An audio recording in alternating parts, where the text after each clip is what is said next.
Și merge în spatele lui. Ia să urca pe mașină. Bruno!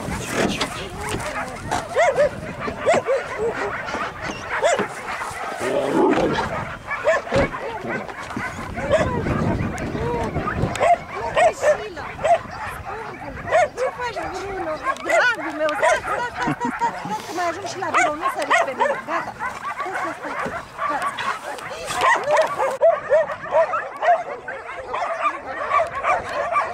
Stai.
Flocoasă, așa este soră cu cealaltă, care e în primul țar cum am intrat noi, unde am lăsat mașini.